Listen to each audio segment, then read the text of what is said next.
Welcome to our 4th annual summit on peace and prosperity through trade and commerce from the School of Business Administration at the University of San Diego. I am Denise Dimon. I'm the director for the Allers Center for International Business, and we are a co-sponsor of this event, along with the Center for Peace and Commerce that is led under the leadership of Patricia Marquez. So this conference, the 4th annual, Peace and Prosperity Through Trade and Commerce. It's almost impossible to conceive of a peaceful and truly prosperous society where there is little economic opportunities for the majority of the population, the world's poor. So it's very fitting that this year's summit, in honor of C.K. Prahalad and his work that inspired academics and business practitioners to consider how business can contribute to the alleviation of poverty. And today in the developed world, in addition to the developing world, there are discussions in business schools, such as here at USD, about poverty. How do we address the issues of poverty? What is the role of business? Not just governments, nonprofits, civil society, but business in partnering with the poor through trade and commerce and increasing opportunities and prosperity for the majority of the world's population.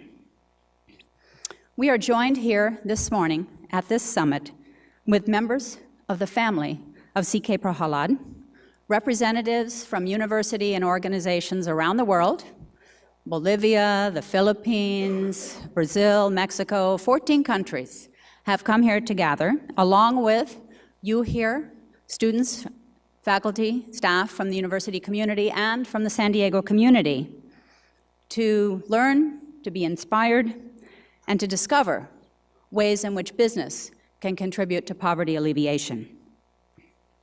Some of you may think you are not very familiar with the work of C.K. Prahalad, but you are.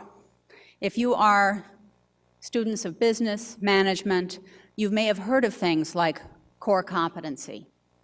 Perhaps you have heard of strategic architecture or inclusive capitalism, or as we're here today to discuss, business at the base or bottom of the pyramid. What CK did was that he made these ideas sort of commonplace and invited all of us for new ways of thinking among academics and business practitioners alike. His impact on strategic management and thinking was profound, and he always pushed people to not just think of what are the best practices that organizations are doing, but really what are going to be the next practices?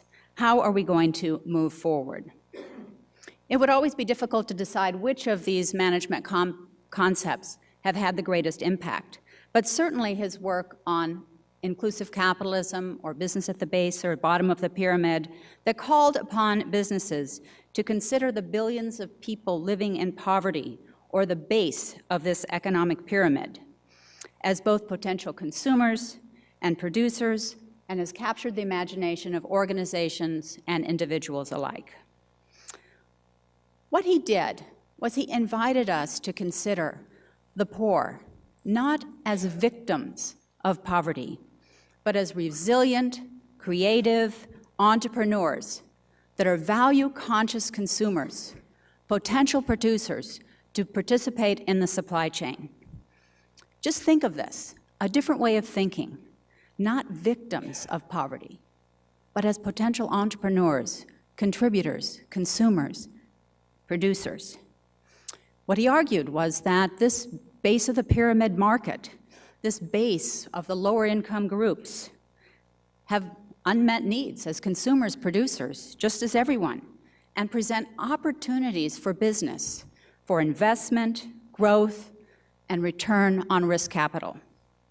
Low-income markets offer a critical mass of consumers, suppliers, distributors, employees to help companies grow and become and retain market leadership. However, servicing these markets efficiently and profitably calls for innovative approaches and the design for us to consider those next practices as CK Prahalad would want us to do. And how do we achieve that? This, of course, is the challenge for us. There are things yet to be discovered. What CK did stress was that this was going to have to be done through innovation. Not just innovation in technology, of course that has an important role as well, but really innovation in thinking, new approaches, new business model designs, by big enterprises, by small, by nonprofits, by for-profit companies, engaging the consumer and the producer base, which hopefully will be known formally as the world's poor. But the challenge here remains for us to build on the ideas that CK Prahalad brought to the forefront and to continue to put those into practice. And that was a key to what he wanted to see, was to put it into practice. This morning, we have representatives from nonprofits, small companies, and large international companies who are incorporating the lower income groups as consumers or as potential partners in the production process. They are bringing us examples, successes, and challenges of putting into practice the ideas of CK Prahalad. Although we no longer have CK Prahalad with us to offer new insights, his legacy will continue into the next generation of academic and business leaders who have been inspired to continue to push forward his ideas into this effective practice. There is a yearning among young people to be engaged in meaningful work that makes a difference. And that is why all of us are here, young and older, to learn, to be inspired, and to discover how to grow new markets and opportunities, while at the same time having a positive social impact, improving the lives of the poor and eliminating poverty. But of course, what we want to do is we want to discover how to transform the pyramid that CK had us think about into more of a jewel, into a diamond with a budding middle class. So it is my pleasure now to open the conference and to have it begin with a few words from the daughter of CK Prahalad, Deepa Prahalad, who, in addition to being the daughter of CK, is also a well-respected author, management consultant, business strategist, who specializes in consumers' experience, technology, and strategy. She travels around the world and gives lectures and advises both small startup companies and multinational companies as well. Thank you for joining us this morning.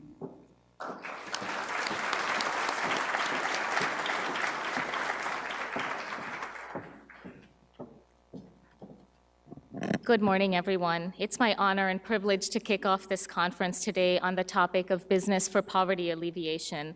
This was certainly an issue my father was deeply passionate about, and one that the family is especially keen to see move forward. All of us are here today for this reason. My mother, Gayatri, who traveled with my father for most of the research on the bottom of the pyramid book, my brother, Murli, my husband, Ashwin, and my son, Arjun. Unfortunately, my sister-in-law and her children were not able to come today. We are looking forward to a robust debate about all the new ways in which this research is being taken up around the world.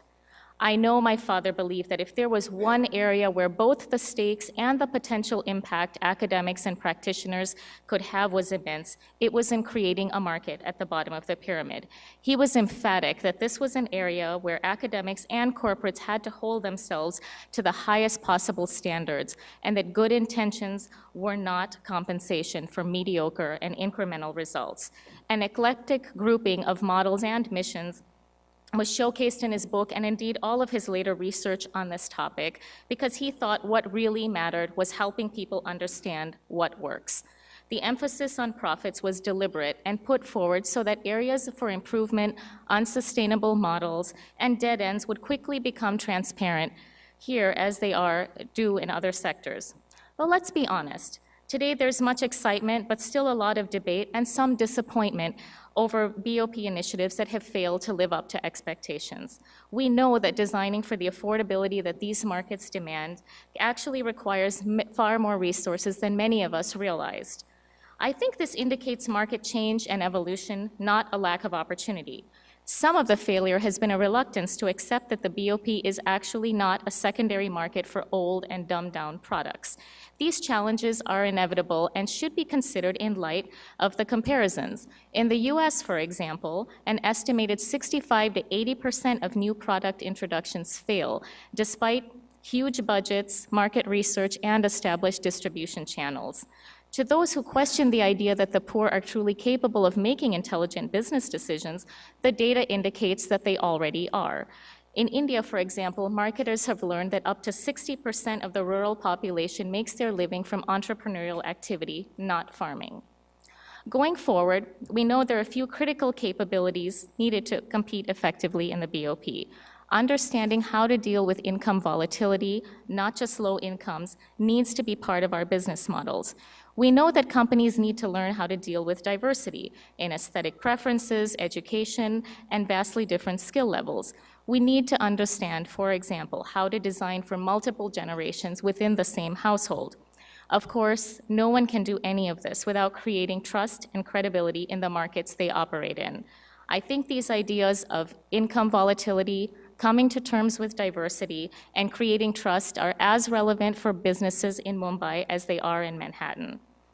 I certainly hope that research on the BOP today can move beyond trying to establish that we can do well and do good. Of course we can. If individuals struggle and succeed in doing so every day, we should demand no less of our organizations. The more important question we need to answer is, how well are we doing good? And have a rigorous debate about how we can increase our impact, sharing our ideas with the widest possible audience, and making sure that our research has relevance for practitioners, and most importantly, the poor, is a good place to start. But being rigorous doesn't mean that we should lose our emotional stake in this field of study. After watching my father closely for many years, I'm not sure it can be done without both. He always began every research field that he's opened with asking a simple question: who would be better off because of this work? I believe that this understanding is what sustained him during all the inevitable challenges that arose. Having a personal stake also made him sufficiently impatient with ideas that may seem interesting to journals but had little potential impact on the ground.